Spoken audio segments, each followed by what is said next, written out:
This video is focused on team training, in particular, how to create a highly effective team, but also what to do when things in a team go horribly wrong.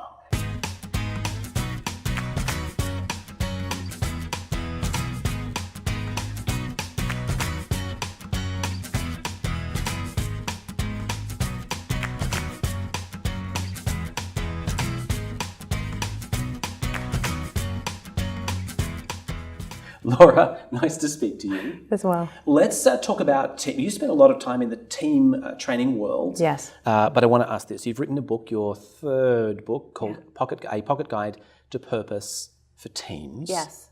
And you just given an illustrative story there. What I want to know is, could you give me 2 or 3 steps in brief form that you would apply to team training to build a more effective team?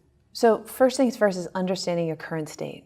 Understanding what's the mindset, what are the conditions in the environment, both on a business, like competition-wise, what's happening in terms of what's at stake. If you can understand, that's all part of like the current piece of the analysis. The what's at stake gives people a reason to listen. If we don't do this work, what will happen? And it gets very heated quickly because people start realizing we have to shape up, we have to align. Do something about this. Right. So that's job number 1. Job number 2 is then looking at aligning on the future state.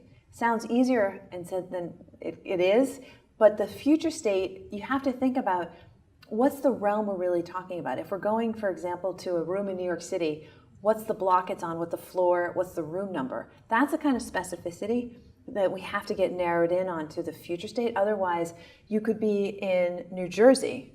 Well, You're it's like in the Northeast. Saying, if our future state is, let's be better. What does that mean?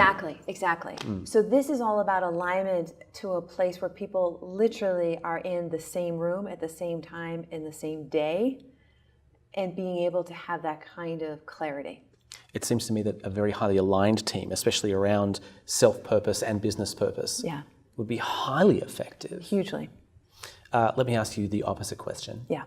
You've been involved in this for some decades. Yes. What happens when the wheels fall off? What does it look like to have a room full of people who are in conflict? Yeah. So this is where very quickly you just want to run. It can be a very competitive environment. People are not thinking they can change, that we've always done it this way and we should stay this way. So the idea is to identify what are the mottos that people are living in that are keeping them stuck from where they need to be. For those of you who'd like to find out more, please visit us online at purposestone.com. Also, feel free to like this video, share this video if you have any questions in the comments section below, and of course subscribe to our YouTube channel.